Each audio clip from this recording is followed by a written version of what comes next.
নমস্কাৰ, মোৰ নাম শ্ৰী তনু দাস। মই মঙলদৈ জ্ঞান বিকাশ একাডেমী একাদশ শ্ৰেণীৰ ছাত্ৰী। মোৰ দলটোত আজি আছে সঞ্জনিকা বৰুৱা আৰু বৰষা বৰুৱা। আজি আপোনালোকৰ মাজলৈ লৈ আহিছোঁ হস্ত নিৰ্মিত কুৰ্চাৰে তৈয়াৰী তলিচা তৈয়াৰ কৰি আপোনালোকৰ মাজত প্ৰদৰ্শন কৰিছোঁ। সাধাৰণতে কুৰ্চা আৰু ঊণ সূতাৰে নিৰ্মিত এই তলিচাই সৌন্দৰ্য বৃদ্ধি কৰাৰ লগতে মানুহক স্বাৱলম্বী হোৱাটো সহায় কৰিব পাৰি। যিহেতু বাহিৰৰ দেশত এই তলিচাৰ ব্যৱহাৰ নাই আৰু এই তলিচাখনক টেবুলত পাৰি সৌন্দৰ্য বৃদ্ধি কাৰক হিচাপে ব্যৱহাৰ কৰিব পাৰি।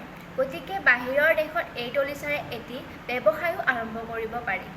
গৃহিণীসকলে ঘৰুৱা কাম কৰাৰ লগতে অলপ সময় উলিয়াই এই তলিচা নিৰ্মাণ কৰি নিজৰ সৃজনশীল প্ৰতিভা বিকাশ কৰাৰ লগতে স্বাৱলম্বী হ'ব পাৰে। ছাত্ৰ-ছাত্ৰীসকলেও অৱসৰ সময়ৰ বিনোদনৰ এক আহিলা আৰু ই উপাৰ্জনৰ পথ হ'ব পাৰে। আমি এতিয়া হস্ত নিৰ্মিত তলিচা গুঠা এটি দৃশ্য দেখুৱাবলৈ উলিয়াইছোঁ। সাধাৰণতে ঊণ সূতাৰে তলিচা বনাব পাৰি। ঊণ সূতাখিনি আমি এটা গোল কৰি ল'ব লাগিব। তলিচা এখন বনাবলৈ কুৰ্চা কটা ব্যৱহাৰ কৰা হয়। প্ৰথমতে ঊণডালেৰে পিছল গাঁঠি দি ল'ব লাগে।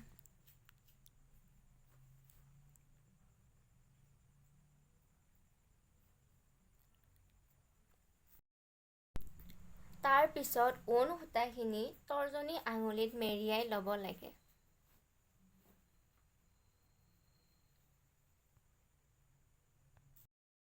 আকৌ বুঢ়া আঙুলি আৰু মধ্যমা আঙুলিৰে গুঠি গৈ 4টা চেইন বনাম। 1, 2, 3, 4টা। আকৌ চেইন 4টা জইন কৰি ল'ম। প্ৰথম যোনটো নোট বনাইছিলোঁ 4 নম্বৰ চেইনটোৰ লগত জইন কৰি দিম। তাৰ পাছত এনেকৈ গুঠি যাই থাকিব লাগে।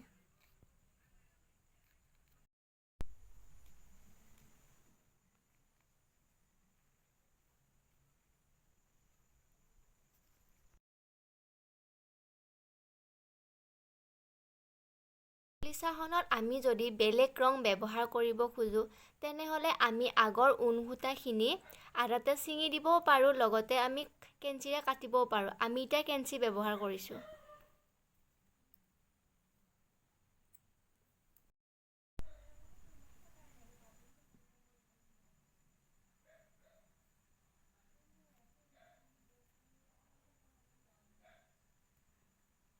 এতিয়া আমি যিটো ৰং ব্যৱহাৰ কৰিব খোজোঁ সেই সূতাডাল আমি মেৰিয়াই ল'লোঁ।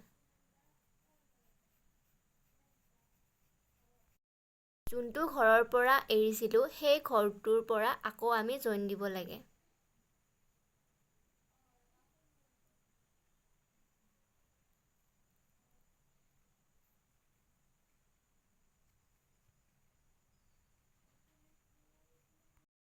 এনেকৈ আমি আকৌ আগৰ দৰে বনাই গৈ থাকিব লাগে। এনেকৈয়ে আমাৰ তলিচাখন সম্পূৰ্ণ হৈ উঠিল আৰু বিভিন্ন ধৰণৰ তলিচা আপোনালোকৰ আগত আমি দেখাবলৈ চেষ্টা কৰিম। ধন্যবাদ।